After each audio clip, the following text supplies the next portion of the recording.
Last class we have seen what is current. आज हम लोग देखेंगे what is resistance. Resistance offered to electric current,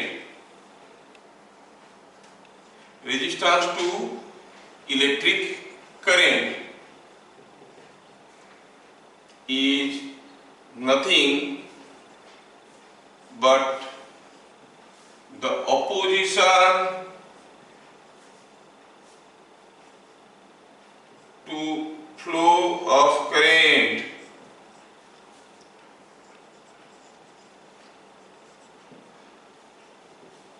How this opposition is taking place? Suppose कहेंगे कि कोई एक वायर है या फिर कोई एक मटेरियल है, इसमें हम एक करंट पास करवाना चाहते हैं। करंट पास करवाना मतलब चार्ज मस्ट फ्लो। कौन सा चार्ज पास करवा सकते हैं? नेगेटिव चार्ज की पॉजिटिव चार्ज?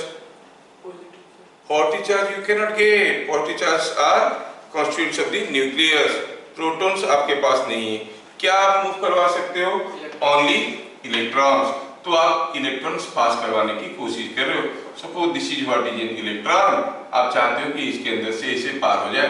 अगर इलेक्ट्रॉन इसके अंदर से इसे पार हो जाएगा, यहां से निकलेगा, तो आप कहोगे चार्ज फ्लो कर गया from left to right. And what will be the direction of current then? Direction of right to left, क्योंकि इलेक्ट्रॉन नेगेटिव चार्ज है, वो जैसे फ्लो करता है करंट उसका उल्टा डायरेक्शन में फ्लो करता है। सो नाउ यू से electrons are going like this and the current is flowing like this for assumption। खाली मैं समझाने की कोशिश कर रहा हूँ। अब ये जब इलेक्ट्रॉन इसके अंदर से जा रहा है, this is just not a pipe, it is a material full of atoms। इसमें एटम्स भरे हुए हैं, और जब बाहर का इलेक्ट्रॉन जाएगा तो इनके साथ सब टकराएगा। The external electron passing through gets collisions with the orbital electrons of the different atoms। तो क्या होगा? ये इलेक्ट्रॉन जाएगा, इसको टकराएगा, फिर इसको टकराएगा, ऐसे जिग जैग पाथ फॉलो करते हुए ultimately it will be coming out at the other and. तो इसको कितना ऑपोजिशन मिला इसके अंदर से जाने के लिए, दैट ऑल डिपेंड्स कि वो कितने ठो कोलिजन पा रहा है। तो basically the opposition to flow of charge through this material is in terms of number of collisions. More is the number of collisions, more will be the opposition to flow of charge। ये समझ में आ गया? तो क्या लिखे? The opposition to flow of electrons through a material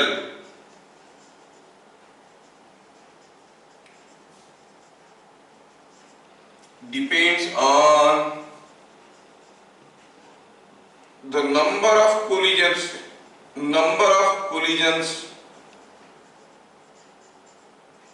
met by it while passing through the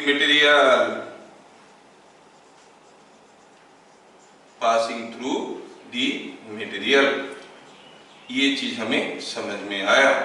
तो जो opposition है, क्यों है? क्योंकि रास्ता जाम है भाई, बाहर भरा हुआ है एटम से। हर एटम के पास अपना इलेक्ट्रॉन नहीं, ये जाना चाहता, रास्ता खुला नहीं, टकरा के जाता है। जितना ज्यादा टकराव होगा उतना ज्यादा ऑपोजिशन होगा, और जितने ज्यादा टकराव होगा उतने ज्यादा ऑपोजिशन होगा। कहने का मतलब है जब कोई बाहर का इलेक्ट्रॉन इसके अंदर से जा रहा है, वो सीधे ऐसे नहीं जा रहा है। क्या कर रहा है? किसी एक के साथ टकराया, फिर दूसरे के साथ, तीसरे के साथ, चौथे के साथ, पांचवें के साथ, ऐसे करते करते very zigzag path follow करते हुए ultimately it is coming out. ठीक है? अब जितने ज्यादा कोलिजन हुआ हम कहेंगे उतने ज्यादा ऑपोजिशन। चलो देखते हैं ये जो नंबर ऑफ कोलिजन्स होंगे ये किसके ऊपर डिपेंड करता है। नंबर ऑफ कोलिजन्स कितने होंगे ये किसके ऊपर डिपेंड करता है, ये देखना है हमें। तो जितने हमारे दिमाग में आ गया समझ में, उसके हिसाब से जब एक्सटर्नल इलेक्ट्रॉन इसके अंदर से जा रहा है, it is meeting many number of collision on way. जितने ज्यादा कोलिजन उतने ज्यादा opposition to flow of charge. अब चलो सोचते हैं, सपोज हम कहेंगे ये वायर जो है, जो जिस वायर में ये करंट फ्लो हो रहा है उसका लेंथ L है, क्रॉस सेक्शनल एरिया A। अगर लेंथ को ज्यादा कर देंगे the number of collisions will increase or decrease? What you think? Length अगर बढ़ा इंक्रीज करेगा, क्योंकि इतना दूर जाने में जितना कोलिजन मिलता था इतना दूर जाने में ज्यादा कोलिजन मिलेगा, लेंथ बढ़ेगा तो कोलिजन बढ़ेगा। हाँ, एक चीज समझ में आ गया कि the number of collisions made by the external electron increases with increasing length of the path of the current और यू से लेंथ ऑफ द कंडक्टर। अच्छा, तो पता चल गया, क्योंकि जो हमारा रेजिस्टेंस है it is in terms of number of collisions, that means resistance is proportional to length. Now think of the cross sectional area. मैं ऐसे समझाने की कोशिश करूंगा। सपोज हमारे पास एक थिन पाइप है, ठीक है, और एक थिक पाइप है, दोनों का लेंथ बराबर है, जस्ट थिक। और मैं क्या करता हूं, इसके अंदर एक बॉल फेंकता हूं, ये बॉल इसके अंदर गया, टकराया टकराया टकराया टकराया टकराया टकराया टकराया टकराया और निकल के आ गया। सेम बॉल को उतनी ही स्पीड में इसमें भी फेंकूंगा, टकराएगा टकराएगा टकराएगा और निकल के आ जाए, है कि नहीं? तो कौन सा केस में ज्यादा कोलिजन हो रहा है? When the area is small or area is large? Area is small. Yes. That means the number of collisions is inversely proportional to the area. समझ में आया? तो जब किसी एक मटेरियल के अंदर से इलेक्ट्रॉन जा रहे हैं, कितने ज्यादा कोलिजन होगा वो एरिया के ऊपर डिपेंड करता है, लेंथ के ऊपर डिपेंड करता है। तो हम क्या कहेंगे इस केस में? 10 रेजिस्टेंस को हम लोग R से डिनोट कर रहे हैं। R is proportional to L and R is proportional to 1 by A, है ना? Where L is length of conductor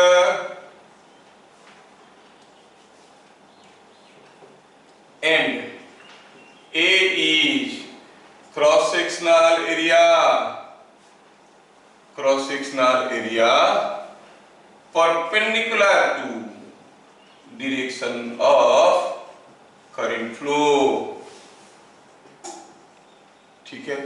So R is directly proportional to length and inversely proportional to cross sectional area। तो अगर हमारे पास ये wire है, इसके अंदर से हम चार्ज फ्लो करवाना चाहते हैं, वो कुछ रेजिस्टेंस देगा, वो resistance will be accounted in terms of the number of collisions, which further depends upon the length of the wire and the cross sectional area। लेकिन इतना सिर्फ नहीं है, again it depends upon some more quantities। Before we go for that quantity, let me explain। अब ये material के अंदर का किसी एक एटम है, ये उसका न्यूक्लियस है, ये उसका इलेक्ट्रॉन है। बाहर का इलेक्ट्रॉन गया और इसको टकराया, बाहर का इलेक्ट्रॉन गया और इसको टकराया। जब टकराएगा इसको कितना स्ट्रॉन्ग ऑपोजिशन मिलेगा वो डिपेंड करता है कि ये इलेक्ट्रॉन अपना न्यूक्लियस के साथ कितने जोर से बंधा हुआ है। नहीं, अगर धीरे से बंधा हुआ है तो क्या होगा, ये इसको टकरा के निकल जाएगा। मान लो ये binding force is very very strong, तो हो सकता है कि ये टकराएगा और खुद वापस हो जाएगा, electron will not be able to pass. जैसे मान लो कि मैं एक रूम में यहां से यहां तक दौड़ के जाना चाहता हूं और रूम पे क्या है, बहुत सारे डब्बे पड़े हुए हैं, कार्टून पड़े हुए हैं, भरे हुए हैं कार्टून। मैं जब दौड़ के जाऊंगा मुझे कितना अपोजिशन मिलेगा, दैट ऑल डिपेंड्स कि मुझे कितना कोलिजन मिला। ये हुआ एक चीज जो कि लेंथ के ऊपर और एरिया के ऊपर डिपेंड करता है। अगर ये रूम ज्यादा चौड़ा नहीं होगा, मान लो यहां से भाग के मुझे यहां तक जाना है, यहां से भाग के यहां तक जाना है, दो वाल के बीच में काफी गैप है, तो मैं आसानी से टकरा के निकल जाऊंगा। मान लो ये दोनों वाल पास पास है, दोनों पास पास है, इतना आसानी से नहीं जा पाऊंगा। एरिया कम हो गया तो ऑपोजिशन ज्यादा मिलेगा, समझ में आ रहा है? लेंथ ज्यादा हो गया तो ऑपोजिशन ज्यादा मिलेगा। उसके अलावा there is a third thing, ये जो कार्टून को मैं टकराते हुए जा रहा हूं, मान लो कि ये सारे सब हल्के फुल्के कार्टून से, तो क्या हुआ, जैसे मैं जाऊंगा मेरे से टकराएगा, सारे फेंके जाएंगे इधर उधर और मैं भाग के निकल जाऊंगा। मान लो ये सारे कार्टून भरे हुए हैं वजनदार चीजों से, अब क्या होगा, जब मैं टकराऊंगा मुझे ज्यादा अपोजिशन मिलेगा क्योंकि मैं उनको नॉकआउट नहीं कर पाऊंगा अपनी जगह से। एग्जैक्टली दैट वे, जब ये ऑर्बिटल इलेक्ट्रॉन न्यूक्लियस के साथ टाइटली बंधे हुए हैं, ये इतना आसानी से नहीं जा पाता है। जब लूजली बंधे हुए ये इनको फेंकते हुए, धक्का मारते हुए, नॉकआउट करते हुए आगे निकल जाता है। मतलब जो अपोजिशन मिल रहा है, it is not only due to the number of collisions, it also depends upon how tightly or how lightly the orbital electron is bounded to the nucleus, है कि नहीं, इसके ऊपर भी डिपेंड करता है। अगर ये बाइंडिंग फोर्स काफी तगड़ा है तो क्या होगा, हम कहेंगे स्ट्रॉन्ग ऑपोजिशन मिलेगा, वीक है तो हम कहेंगे लेस ऑपोजिशन मिलेगा। लेकिन ये जो बाइंडिंग फोर्स है दोनों के बीच में, यहाँ का नेगेटिव चार्ज, यहाँ का पॉजिटिव चार्ज, वो किसके ऊपर डिपेंड करते हैं? डिपेंड करते हैं यहाँ पर क्या चार्ज है, वो तो इलेक्ट्रॉन है, यहाँ पर क्या चार्ज है, that is number of protons. If Z is the atomic number of protons is Jd। अब ये दोनों चार्ज और इन दोनों के बीच का डिस्टेंस, दोनों मिलकर डिसाइड करेंगे कि ये फोर्स कितना तगड़ा है, that is the Coulombic force. तो ये कितने जोर से बंधे हुए वो किसके ऊपर डिपेंड करता है? The electronic configuration as well as the atomic structure, that means it solely depends upon the nature of the material. समझ में आया? That nature of material which affects the flow of current through a material is called specific resistance और resistivity। समझ में आया क्या? तो उस चीज को हम लोग पॉइंट 3 में अभी जोड़ने की कोशिश करेंगे, ठीक है?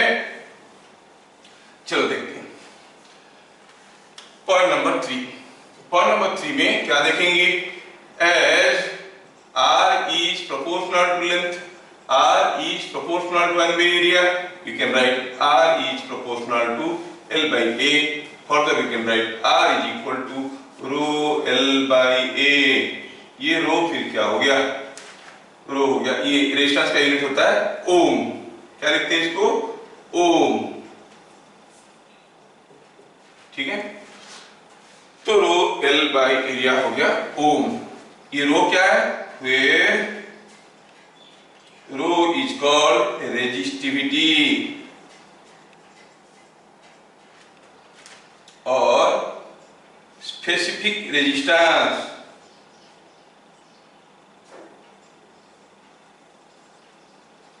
किसके ऊपर डिपेंड करता है? Rho depends on nature of the material, nature of material.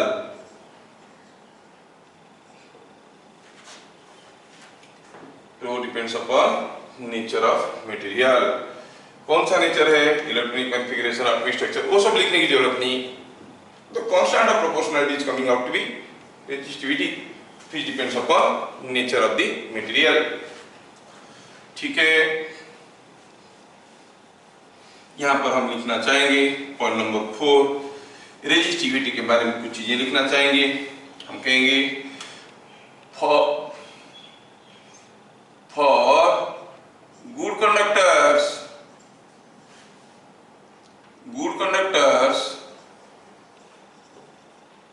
rho is small, ठीक है? for insulators rho is very large, rho is very large। मतलब इंसुलेटर की केस में रेजिस्टेंस ज्यादा होता है, कंडक्टर की केस में रेजिस्टेंस काफी कम होता है। अगर हम ले लेंगे कि just for sake of example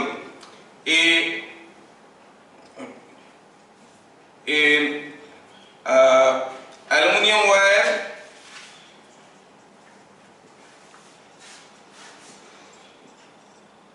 and A copper wire have same dimension,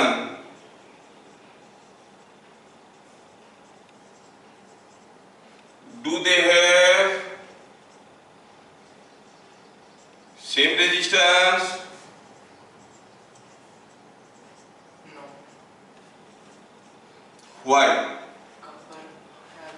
दोनों का रेजिस्टेंस बराबर नहीं है, दोनों मटेरियल अलग अलग है,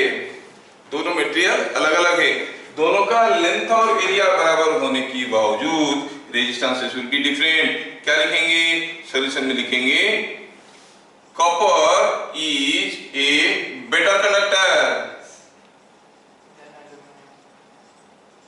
तो हम क्या कहेंगे? Rho for copper is less than rho for aluminium. So they have different resistances. क्या आपको समझ में आ रहा है? उनका रेजिस्टेंस बराबर नहीं होगा। क्यों? क्योंकि देयर रेजिस्टिविटी आर डिफरेंट। तो लगे हाथ हमें रेजिस्टेंस का यूनिट क्या मिल गया? ओम मिल गया। रेजिस्टिविटी के बारे में और भी डिटेल्स में हम लोग देखेंगे। फिलहाल चलो देखते हैं कि ये जो रेजिस्टिविटी है ये मेटेरियल के साथ बदलता है। ये तो हम लोग देख चुके हैं कि for a good conductor copper is a good conductor, gold is even better conductor. Gold सबसे अच्छा कंडक्टर कहते हैं इलेक्ट्रिसिटी का, तो उसका रो सबसे कम होगा, है ना। एल्यूमिनियम ले लो, आयरन ले लोगे तो resistivity will be even more, steel wire ले लोगे तो resistivity will be even more. तो अलग अलग मटेरियल का अलग अलग रेजिस्टिविटी होता है। मतलब रेजिस्टिविटी किसके ऊपर डिपेंड कर रहा है? It depends only on the nature of the material. जब तक मटेरियल का नेचर नहीं बदला resistivity is not going to change. अगर किसी एक वायर को काट के टुकड़ा टुकड़ा कर देंगे, will the resistivity change? No, resistivity is not going to change, it will remain the same. हाँ, रेजिस्टेंस बदलेगा, लेकिन रेजिस्टेंस सिर्फ रेजिस्टिविटी के ऊपर नहीं डिपेंड करता है, it also depends upon length, area, everything. So काट पीट के टुकड़े टुकड़े कर देंगे, length area will change, so resistance will change. समझ में आया? लेकिन रेजिस्टिविटी विल रिमेन सेम, चाहे छोटा पीस ऑफ कॉपर हो, बड़ा पीस ऑफ कॉपर हो। Resistances are different, why? Because of change in dimension, है ना। जबकि रेजिस्टिविटी कॉपर का तो फिक्स्ड है, that is not going to change. ये हम लोग अभी देख लिए। थोड़ा फिर से ध्यान से देखते हैं कि अगर किसी मटेरियल का हमें रेजिस्टेंस निकालना है तो कैसे निकालना है। जब भी हम किसी एक मटेरियल का रेजिस्टेंस निकालेंगे, हमें पहले मालूम होना चाहिए कि कौन सा दोनों एंड में हम रेजिस्टेंस निकालते हैं। How you want to pass the current. Suppose हम कहेंगे कि हमारे पास एक कॉपर बार है जिसका लेंथ L है और जिसका रेडियस R है और रेडियस इसका R है और आप इसके अंदर से करंट पास करवाना चाहते हो, ठीक है। अगर आपको पूछा गया resistance across the two ends and B, मतलब A से B अगर करंट पास करवाओगे तो क्या रेजिस्टेंस मिलेगा? तो आप कहोगे resistance across and B will be resistivity of the material into length by area. What is the area? You see the area is this area which is pi r square. ठीक है। तो अगर dimensions मालूम है, resistivity मालूम है, you can find out the resistance of the material. Suppose I give you another case. Suppose here is a pipe. Here is a pipe whose length is say L और क्या दिया है? दिया है कि the pipe has inner radius R and outer radius 2R. Assuming resistivity to be rho, assuming resistivity to be rho, find resistance across two ends. इसका दोनों and में रेजिस्टेंस बताओ। कितना सिंपल है सॉल्यूशन। तो आप कहोगे रेजिस्टेंस का तो फॉर्मूला हमें मालूम है, resistance is rho L by A। L तो दिया हुआ है, बस A निकालने वाली बात था। A क्या था? A क्या था? Area perpendicular to the direction of current flow. अब इसके अंदर से करंट जा रहा है, इधर से घुस रहा है, इधर से निकल रहा है। तो what area? Total outer area minus inner area. It is pi into 2r का square minus pi into r square is 3 pi r square. तो रेजिस्टेंस क्या हो जाएगा, rho L by 3 pi R square. समझ में आ रहा है? कितना सिंपल है, खाली लेंथ और एरिया पता करना है। So you can find out the resistivity. बस ध्यान से देखना है कि हमें कौन सा चीज को लेंथ लेना है, कौन सा चीज को एरिया लेना है। लेंथ क्या है, length L is nothing but the length of path of current. Current कहां से घुस के किधर से निकल रहा है। जैसे अगर मैं आपको एक छोटा सा और एग्जांपल देता हूं, सपोज मैं आपको कहता हूं कि यहां पर हमारे पास एक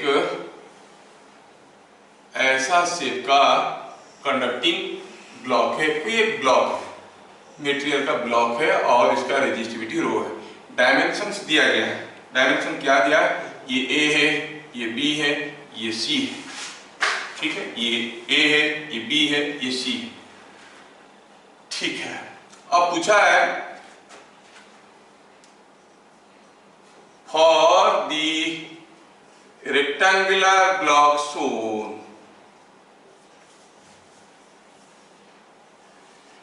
find resistance across। Find resistance बोलने से आप नहीं निकाल सकते, बोलना पड़ेगा कौन दोनों एंड में, across top and bottom surface, मतलब ऊपर वाला सरफेस और नीचे वाला सरफेस। नीचे वाला सरफेस भी तो होगा इसमें ना, ऐसा होगा नीचे वाला सरफेस, ये सरफेस में रेजिस्टेंस कितना है बताओ। Then you have to carefully observe, क्या कहोगे, यहाँ पे करंट अगर घुसेगा इधर से निकलेगा, क्या बता सकते हो स्वीकृति, what is L here, what is L here स्वीकृति।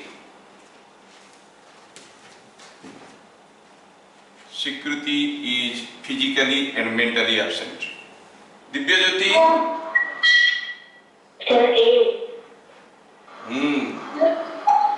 स्वीकृति से इट इज ए। करंट अगर यहाँ पे घुसेगा इधर से निकलेगा, कितना दूर आना पड़ेगा, ए आना पड़ेगा। This length is given A. Swikriti you are correct, so it is A. Can you tell me Divya Jyoti, what is the area to be taken here. Area is the area perpendicular to the direction of current. Current इधर से घुस रहा है, इधर से निकल रहा है, कितना होगा दिव्य ज्योति, दिस एरिया में कितना है, B इंटू सी। तो आप कहोगे रेजिस्टेंस कितना होगा, resistance will be rho L by area is rho A by BC. तो ऐसा कोई ब्लॉक का रेजिस्टेंस पूछा गया तो पहले आपको तय कर लेना चाहिए कि कौन सा दो सरफेस में पूछा है। अगर ये सरफेस में पूछ लेगा तो you have to see this length and this area, नहीं तो अलग अलग सरफेस में ब्लॉक का रेजिस्टेंस अलग अलग होगा, ठीक है। अगर आप लोगों को ये चीज सब समझ में आ रहा है तो ठीक है, मैं छोटा सा दूसरा क्वेश्चन देता हूं, आप लोग ट्राई करो।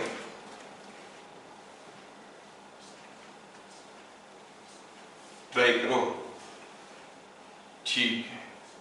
Next question, A rectangular block has dimensions in ratio 3:4:5. 3:4:5. What is ratio of maximum resistance to minimum resistance across any two opposite faces। कोई रेक्टेंगुलर ब्लॉक है जिसका side lengths are in the ratio 3:4:5 से मैं एक block बना देता हूं। ये हो गया एक ब्लॉक, ये एक ब्लॉक हो गया 3:4:5 का एक ब्लॉक बन गया है। इस ब्लॉक का किसी भी दो ऑपोजिट फेस में जो मैक्सिमम रेजिस्टेंस होगा और जो मिनिमम रेजिस्टेंस होगा उसका रेशियो बताओ, ऐसे करके पूछा है। You have to find out the ratio of the maximum to the minimum resistance. Dimensions are in the ratio 3:4:5। मालूम नहीं कितना है, दिख रहा है छोटा है, चलो कहते हैं कि this length is 3L, obviously this length will be 4L, this length will be 5L, so the dimensions are in the ratio 3:4:5। हमें चाहिए इसका किसी भी दो फेस में क्या मैक्सिमम रेजिस्टेंस बनेगा, क्या मिनिमम रेजिस्टेंस बनेगा, उसका रेशियो। दो बच्चे तो आंसर दे चुके हैं, सो गुड, दो बच्चे आंसर दे चुके हैं 25:9। लेट अस सॉल्यूशन कुछ ऐसे चलेगा, R equal to rho L by A। अब R मैक्सिमम कब होगा, R इज मैक्सिमम जब लेंथ होगा मैक्सिमम और एरिया होगा मिनिमम।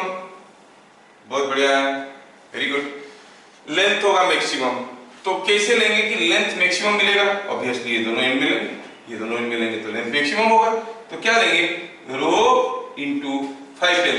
मिनिमम एरिया उसको परपेंडिकुलर एरिया कौन है, 4L इंटू 3L, तो कितना हो गया ये 5 rho bye 12L, 5 rho bye 12L, ये हो गया मैक्सिमम रेजिस्टेंस।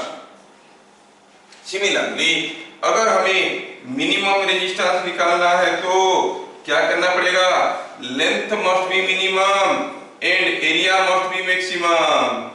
कौन सा साइड में निकालेंगे, सबसे कम रेजिस्टेंस मिलेगा जिसमें लेंथ कम मिलेगा। देखो ये सामने वाला साइड और पीछे वाला साइड, उन दोनों के बीच में डिस्टेंस कितना है, 3L। ओके, तो मिनिमम रेजिस्टेंस के लिए ये हो जाएगा 3L और मैक्सिमम एरिया क्या होगा, वही एरिया सामने वाला एरिया। ये एरिया कितना है, it is 5L into 4L, so it is 5L into 4L, 4L into 5L, so it is coming out to be 3 row by 20L। तो मिनिमम रेजिस्टेंस मिल गया, मैक्सिमम रेजिस्टेंस मिल गया। हमें ये नहीं पूछा गया था क्योंकि L हमें मालूम नहीं है, हमें पूछा गया था इसका रेशियो। अब सिंपल है, ratio of maximum resistance to minimum resistance क्या होगा, कितना सिंपल है। आप इसको अभी फटाफट कर सकते हो। आप कह सकते हो कि R max by R min is equal to R max हो गया कितना, it is 5 rho by 12। R min उल्टा करके लिखेंगे 3 रो बाय 20L। सिंप्लीफाई करो तो कितना आ रहा है, ये 3 हो गया, ये 3 रो बाय 20L, ये हो गया 6 25 4 3 4 5, ठीक है। तो it is coming out to be 25/9। 4 में कैंसिल हो गया, 25/9। खाली डायमेंशन दिया है, maximum resistance to minimum resistance का रेशियो हम निकाल सकते हैं।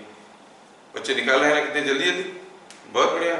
देखो चलो, अगर आप लोगों को इतना बढ़िया से समझ में आ रहा है तो पक्का अगला क्वेश्चन को करोगे।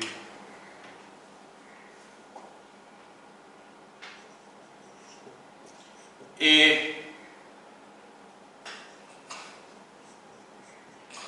copper block was converted into a wire of radius R. The resistance of the wire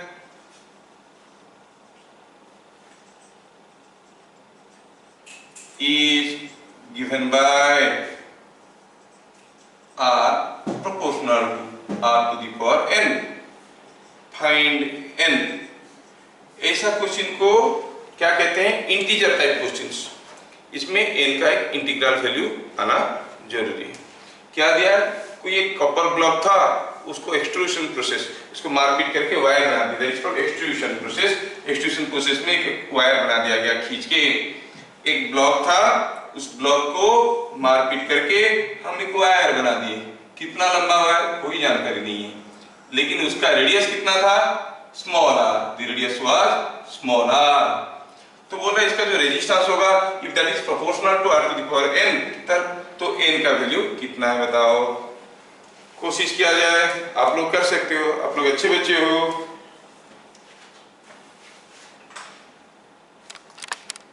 तो मुझे लग रहा है कि अभी मुझे करना चाहिए। पहले बताओ कि हमारे पास अगर कोई एक कॉपर ब्लॉक था जिसको मैं खींच के एक वायर बना दिया, जैसे खींच के मैं इसको एक वायर बना दिया, मान लो कि ये ब्लॉक था 100 ग्राम का, तो वायर का मास कितना होगा? What is the mass of the wire?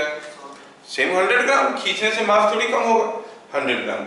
ये कॉपर था तो ये भी कॉपर ही है, मतलब इसका जो डेंसिटी था इसका भी वही डेंसिटी है, मास बराबर है, डेंसिटी बराबर है।